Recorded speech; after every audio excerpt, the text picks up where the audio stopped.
welcome to The War from Boise, Idaho. This is your host, Adam Graham.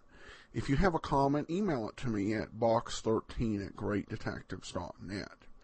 With America's entry to the war, for many people it marked a pretty dramatic shift in priorities. From focusing on what's in it for me to focusing on the greater good of the whole country. How the war changed people's priorities was something that always fascinated Arch Oboler. In February of 1941, he began a new series of plays aired over NBC, called simply Plays for Americans. It was sustaining broadcast. And this is the first episode, Johnny Quinn, United States Navy. So let's go ahead and take a listen from February 1st of 1942.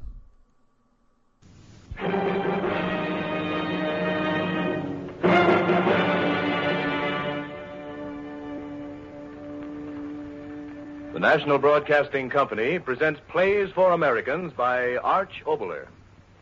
As a further contribution to national defense, NBC brings you a limited series of new plays dedicated to people of goodwill everywhere who believe in the inherent dignity of man, who fight together now for life, liberty, and happiness for all.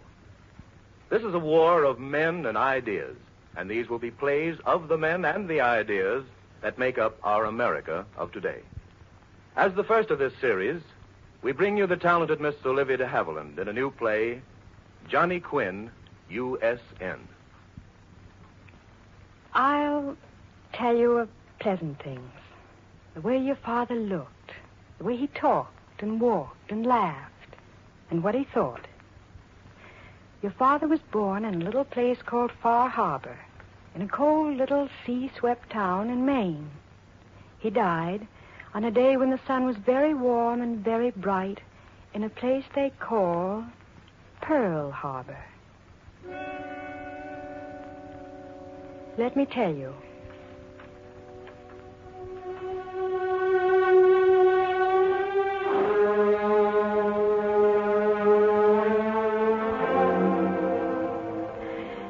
I think he must have been a very funny little boy, your father. I didn't know him then, of course, but I've seen pictures of him at 7, standing as if he had a board against his back, and his eyes kind of popping out because the collar of his Sunday suit was so very tight around his neck. But I'll tell you something else. Even in that silly old picture, and even though he was a very small boy, there was something in his face that said, "What's it all about? What's it all about?" Hey, what'd you say, Johnny? I said, "What's it all about?" About taking your picture, that's what. Why? Oh, now you hold still. Blame flash powder. Because your mother told me to make your picture, that's why. Now stop twisting. Look at the birdie. What birdie? Oh, stop talking. Steady now, steady. Why does my mother want my picture? Oh, for land's sakes. You think these wet plates don't cost money? What do you think she wants your picture? Because mothers are I mean to say because she figures you'll never amount to a darn. So she wants to have a picture to prove you did one thing in your life that you were supposed to do. Stand still for a couple of minutes in front of a camera. But why does she want me... Now, Johnny Quinn, you stop asking whys. Just stand there and get your picture took.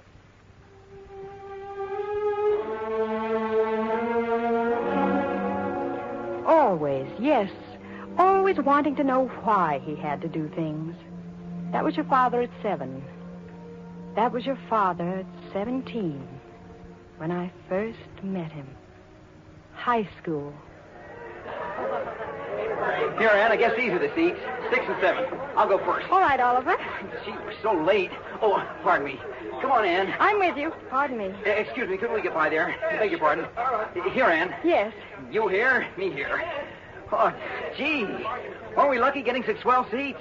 Yes, we were. Gotta find out what the score is. I wonder if anyone... 7-3 their favor, beginning of second quarter. Oh, thanks, Bill. I sure appreciate... Oh. Hi, Johnny. Hi. How about introductions? What? Oh, yeah, sure. Ann Griffith, Johnny Quinn. Hello. Glad to meet you. Johnny Quinn. I've heard that name before. Have you? Ann, look at the program. That Edgewood bunch sure got the weight on us. Look, here it says... Wait a minute, Oliver. John, why should I know your name? Are you somebody important? Ann, look, the program, it says... Oliver, please don't keep interrupting me.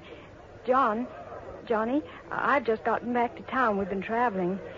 What do you do at school that's so terribly important? You better watch the game, Ann. I'm taboo. What's that? Yeah, no touching, no speaky, two, no see.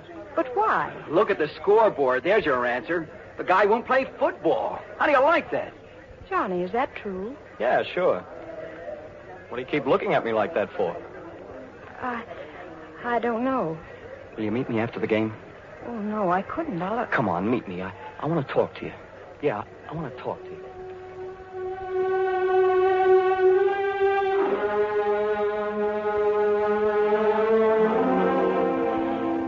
And that was how I met your father. After the game, we met and walked. Cold? No. You? No. Walking too fast? No. Johnny, Yeah? you asked me out to walk and talk, but we just walk. Why talk? Johnny, why are you so old? What? You're not like any of the boys I've ever met. You're not much older than I am. Why do you act so old? Wind's getting bad. I think we better go. No, Johnny, no. You've got to tell me. What's the matter? Please tell me. Just walk and tell me. Tell you what? Who you are and why. Well, I'm just Johnny Quinn. No, please, you know what I mean. Tell me. Well, my father was what everybody called a swell fella. He never asked questions. Somebody'd come to him for a loan, he'd give it. Sign a note, he'd do it. Buy a drink, he'd buy it. Swell fella, everybody said. But when he got killed when I was 11, they took the house away and everything away. My mother had to go out and do day work. There wasn't enough of that in the little town where we lived, so we came here. She's still working. Yeah, I work, too. I got this afternoon off. I don't want to go to school, but she makes me. I don't play football because I haven't got the time. My father never figured things out, but I'm going to all my life. I got the right to ask questions. I got the right to know why I do anything before I do it. I've got a right to know what's in it for me. That's all there is to it. That's what your father told me. I've got a right to know what's in it for me. I didn't see him much after that. He went to classes, and right after them, went to work. Didn't have much time for girls. And I didn't have much time for thinking of him, studying and just growing up. But I did think of him every once in a while. His thin, hard face, and the way his jaw was always tight, as if he was expecting life to hit him and wanted to be ready for it. And then I heard that he'd left school. I didn't see him again for 3 years. We met again at another football game. 3rd down and 5. Quinn substituting for Parkson. Freddie, who was that they just sent in? What'd you say? That substitute. Who is he? Oh, that's Quinn, third-year man for state. Paper said he was hurt. I wish he was. We'd have a chance. As it is now, The field glasses, please. Well, sure, but say, he's not that good-looking. Believe me. Believe me. Through the glasses, I saw it was Johnny, all right. Johnny Quinn, who said he wouldn't play football. I sent a note down to the dressing room. We met after the game. He looked quite prosperous, and he had a car. Enjoy the game? Yes. You're very good, aren't you? Lucky. No, good. They were right wanting you to play for them, Edgewood High School. All right, I'd forgotten. Why did you change your mind, Johnny? About football? Yes. Simple. Is it? They pay me, the alumni, tuition and $60 a month. Oh. I needed college training. I'm getting it at the price of running a few touchdowns. Where'll we go? Johnny, I want to ask you something else. No, wait a minute. You've forgotten. What? Me, I'm the question asker. I want to know how you've been and what you've done. How did a skinny girl turn into someone so beautiful? I want to know about your mother, Johnny. Is she all right? She died last year. Oh, I'm sorry. No reason to be sorry. She lived a hard life. And you still think you're hard, don't you? Sure. I'm out for Johnny Quinn. I don't believe that. You better start believing it.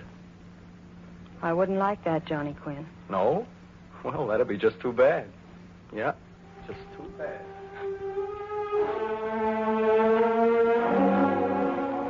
He said that, your father, to me. His lips said it. But his eyes...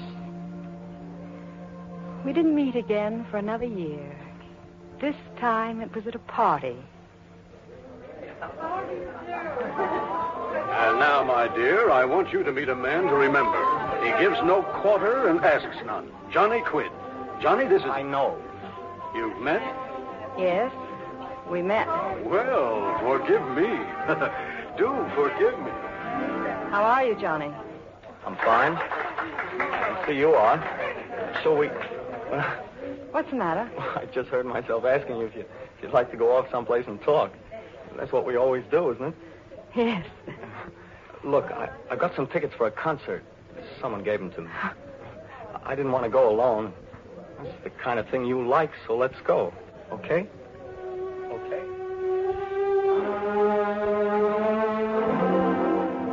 It seemed so strange at the time. Your father wanting to go to a concert. And it was Tristan, of all things. But then I knew so much and yet so little of him. We went. We sat high in the balcony. The music. I can hear it now.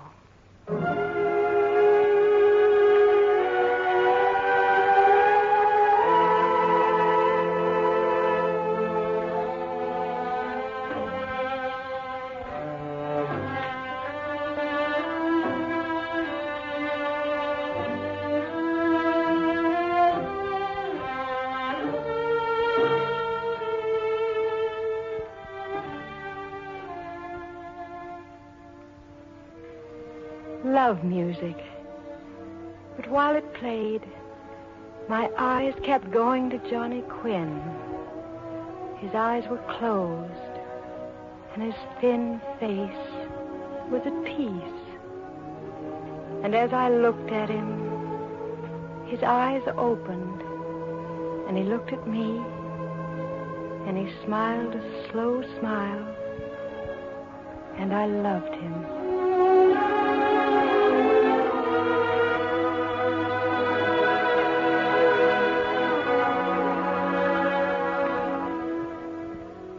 I loved him. And I was afraid of him. Because somehow Johnny Quinn to me was what was wrong with the world. He was the man who had nothing and wanted something and would do anything to get it, no matter whom it hurt. He was the man who had something and to hold on to that something would do anything, no matter whom it hurt. He was Johnny Quinn. And somehow, all at once, I loved him, and I wanted to change him. And that night, he turned his head and spoke to me.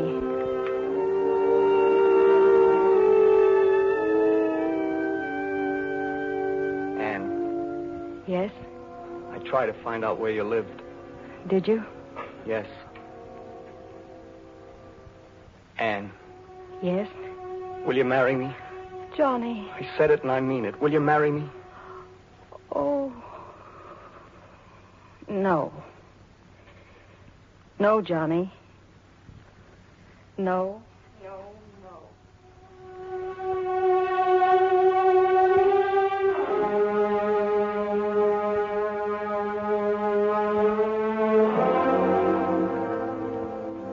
So he asked me to marry him, your father, and I said no.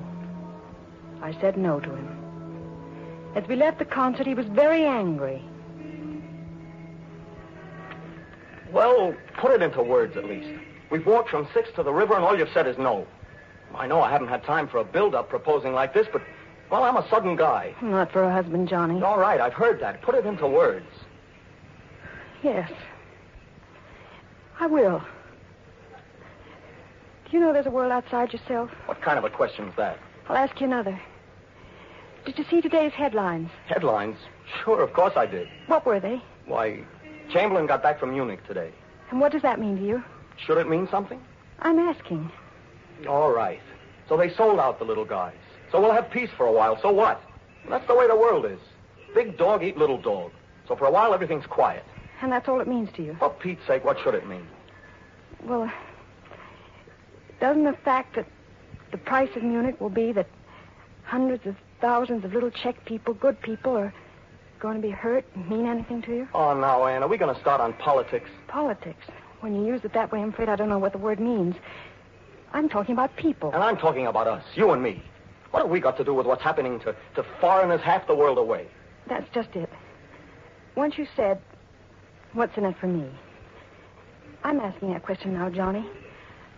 What's in a marriage for me to a man who thinks of the world as a hunting ground and everybody but himself the prey to be hunted? No, Ann. No, let me finish. You haven't known me at all. And I hope that I didn't quite know you as I know you now.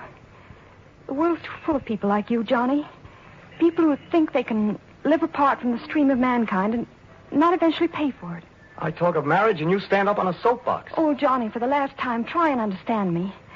Oh, I know what a terrible thing your childhood was, but you're a man, and you've got to have a man's values now. You're a man in a world of men where all the oldest hatreds and cruelties have come to life. And the fight against those is reality, nothing else. This is a time in a world when you've got to take sides. You're for those things and you shut your ears to persecution, or you're against them and you start in fighting. Which are you for, Johnny? The same one. Johnny Quinn.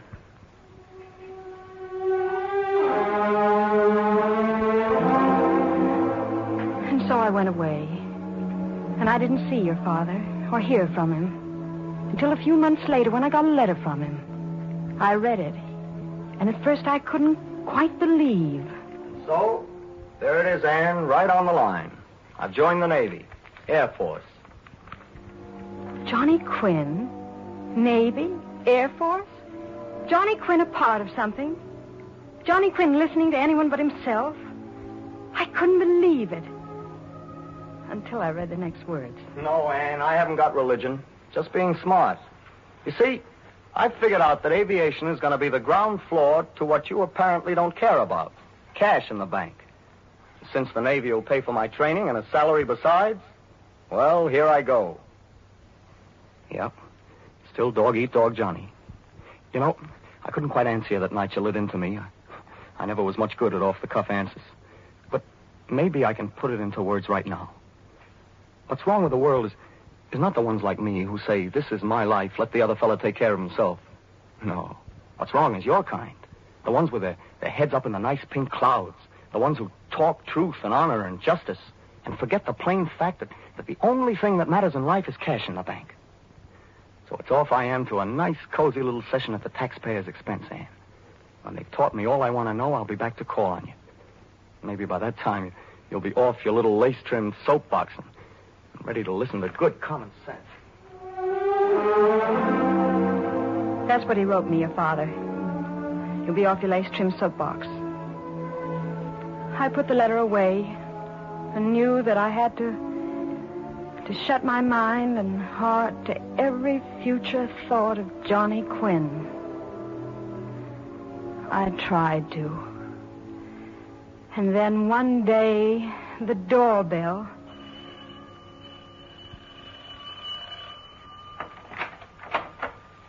Hello, Ann. Johnny. I'm cold. Come in. Ann. Your uniform.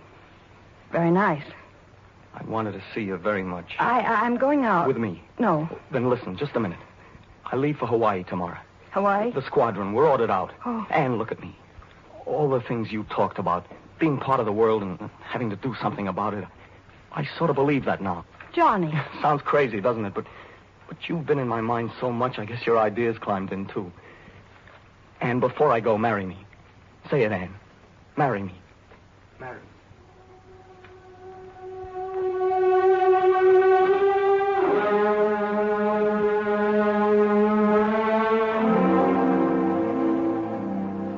That night, we were married. Your father and I. And the next day he went away. And just before he went, he said something to me. Well, Anne, it's just a minute. Yes.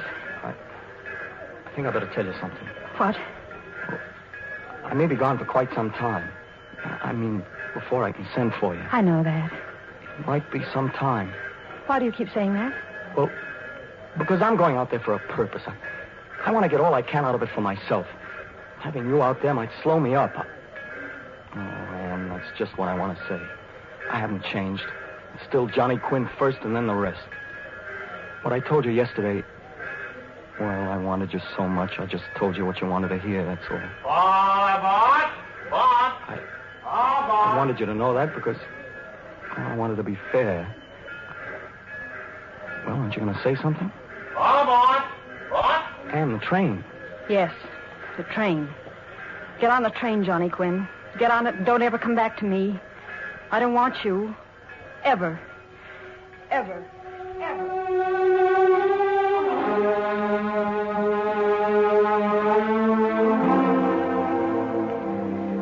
When I started to tell you all this, my son, I told you I'd talk of pleasant things. This isn't, is it? A woman marries a man for what he says he is. And then he isn't. The train went in a moment, and he went. And then the only memory of him were the letters that began to come. The letters that I didn't believe. And now, December 7th. I'll tell you about that. It was early in the day. The telephone rang. Hello? Hello? This is long distance. One moment, please. Who? Ready with New York. Go ahead, Pearl Harbor. Hello? Is this Mrs. John Quinn? Yes. Just a moment. Go ahead, Lieutenant. Hello? Hello, Anne? Yes? How are you, Anne? All right. You? Well, that's why I phoned you. Johnny, you're all right. Oh, sure, but my letters. Anne, you never... Well, gosh, tonight I just couldn't sleep. I just had to talk to you. Anne, I'm not going to tell you how much I love you. I do, but there's something else I want to say very much. In all these months I've been stationed out here, the Navy... I mean the men. Anne, I want to tell you... Johnny? Johnny? Hello, Johnny? Operator, we're cut off. I was talking to Hawaii, someplace in Hawaii, Pearl Harbor. Sorry, the line's been temporarily disconnected. Sorry, the line's been temporarily disconnected. I hung up the phone. I sat there. I waited. He'd call me back. He'd tell me what he started to tell me. I waited. He didn't call. The hours went by. He didn't call. And then a radio across the hall. Pearl Harbor. Pearl Harbor? What of Pearl Harbor? Japanese treacherously attacked Pearl Harbor. Attack? Pearl Harbor. Johnny, I went back to the telephone. He'd call. He must call. He never did. But let me tell you what he did do, son. On that December 7th. The enemy, while talking peace and friendship, suddenly began to bomb and burn. And Lieutenant Quinn took off in his plane and went up high into the air and saw a formation of enemy bombers down below and dove down through the sky and crashed the enemy and died. Just that, my son. The enemy, one plane, and Johnny Quinn. Men have a word for that. Heroism. Before this war is won, there'll be other wives and mothers to to cry for and be proud of that word.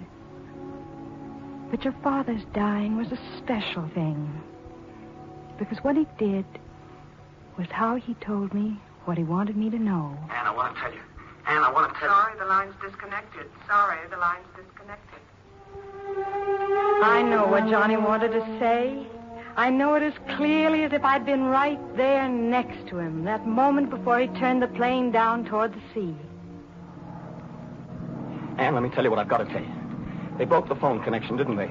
Well, no matter. Now I can say it. All my life, I thought it was just Johnny Quinn against the rest. And what I got was mine, no matter how I got it. And then I got you that way, and didn't have you. And then I joined the Navy, and didn't have that either. But why, I asked myself, why? I'm smarter than the rest. Why should they who have nothing have something? And I take what I want and never have it. And then I got out here and met the men of this squadron. My squadron. The way they talked and flew. And all the big and little things they did day in and day out.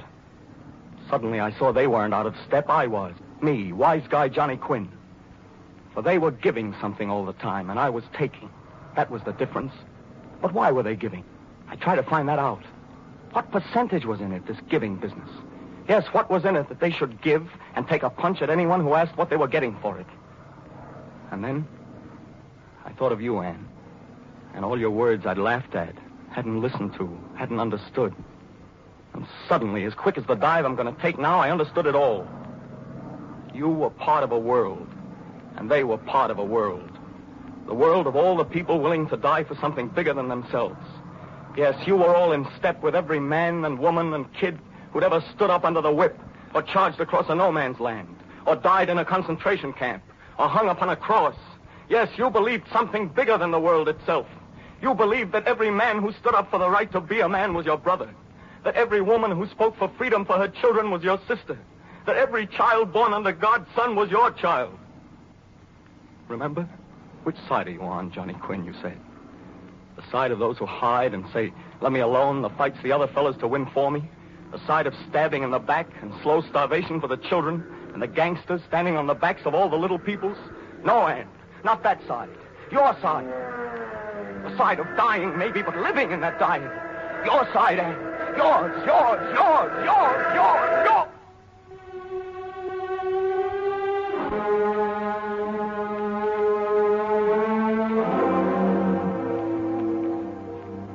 So, my son, I've told you of your father.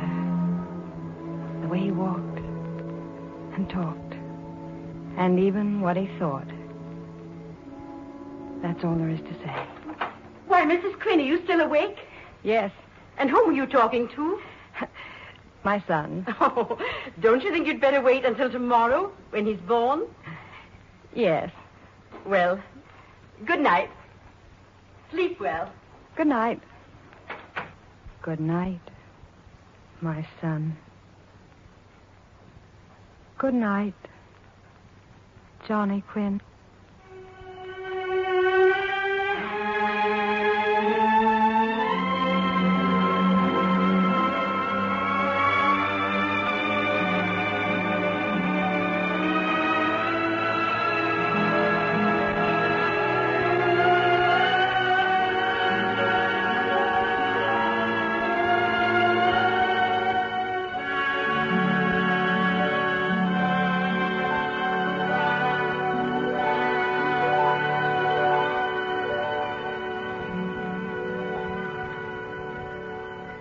You have just heard Miss Olivia de Havilland in Johnny Quinn, USN, the first of a limited series of new radio plays by Arch Oboler. The National Broadcasting Company brings you these dramas as a further contribution to national defense. Mr. Havilland appeared through the courtesy of Warner Brothers and the Hollywood Victory Committee for Stage, Screen, and Radio. With Mr. Havilland was Alfred Ryder. The original music was composed by Dr. Frank Black, who conducted the orchestra.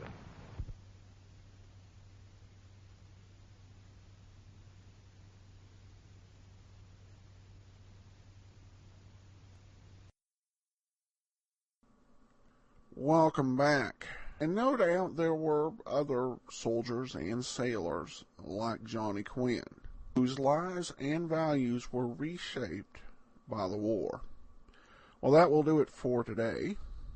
If you would like to share your experience or that of a loved one during World War II, please email your stories to box13@greatdetectives.net. We'll consider all stories to be shared on the air. We also welcome your suggestion as to future programs. This program is dedicated to those who fought and died in World War II and is presented as a service of the Great Detectives of Old Time Radio, greatdetectives.net. The opening theme is The Heroic by Ken Curlin, KenCurlin.com.